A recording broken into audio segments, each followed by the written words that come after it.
Hi, this is Tammy Benoit, and I'm here with a story, and this one would be titled Little People. Now, most of you think little people, is she talking about midgets? Of course not. I'm talking about little people that's anywhere from 2 inches to 3 inches tall. Now, I ran into a girl one time that mentioned that she seen a little person. I didn't really say too much, but she went on with her story, and then after she got done with her story, I gave her a story, and this is what it is.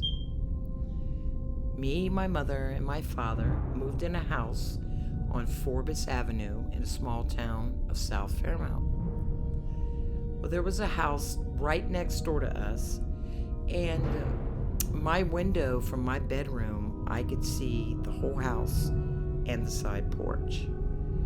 Well, I started noticing this little boy. He would come out on a wheelchair.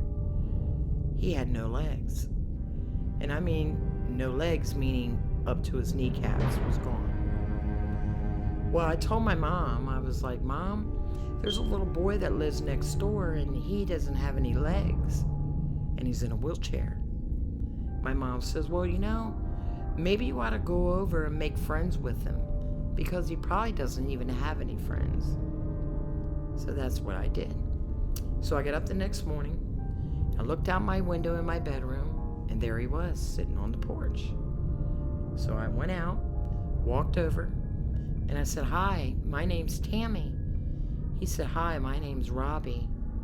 And of course, being young, I had to ask him, what happened to your legs?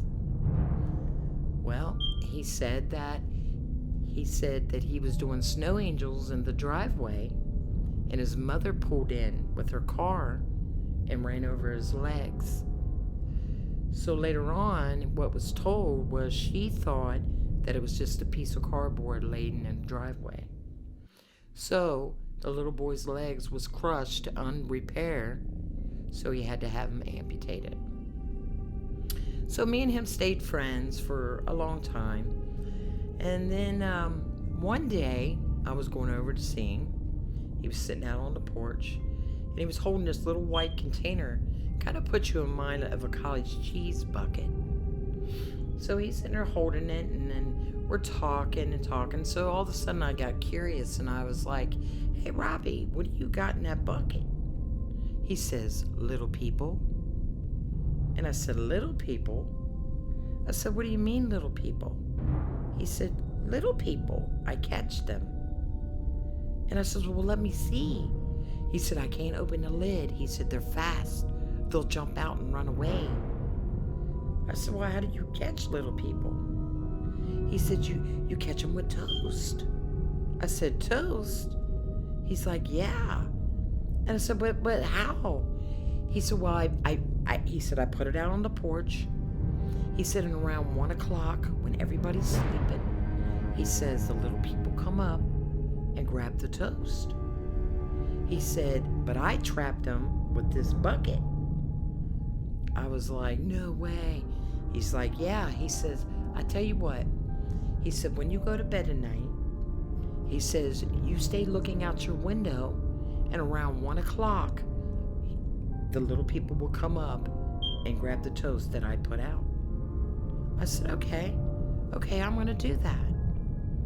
Well, I went home, tried to stay up. I was getting so tired, because my bedtime at 7 was like 8 o'clock.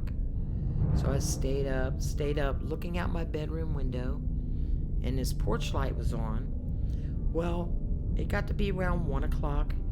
All of a sudden, I seen little people come up these steps, grab the toast, took off running back down the steps and around the building. I was excited, so I ran and woke up my mother and told her about the little people that was on the porch that stole the toast. And my mom swore up and down that I had a fever or something. And I was like, no, Mom, no. I really did see the little people. So she told me to go back to bed, and at this point I was so excited that I kept looking at the steps, thinking they would come back for another piece of toast. That's even if he put another piece out there. So I waited. Finally, I just fell asleep from exhaustion. So I woke up the next morning and I go over and I'm knocking on Robbie's door. He never answered. So I'm talking about maybe 4 or 5 days has passed and I haven't seen this kid. So I'm thinking, well, I wonder where he went. Well, then I got to thinking that I never ever seen his mother either. I never seen their car. And I'm thinking, wow, wonder where his mom is, wonder where he is. So, like maybe 2 more days passed or whatever. Here I seen him sitting on the porch. Well, I hurry up and ran out my house and ran over there. And I said, where you been, Robbie? Where you been? He says, oh, I just been staying in. I haven't been feeling well. And I said to him, I says, well, where's your mom? I never see your mom. He's like, she just works a lot. So now that I'm older, and I sit here and I think, I wonder if Robbie really was a ghost. Thank you. Stay tuned for my other stories, and please subscribe and like. Thank you.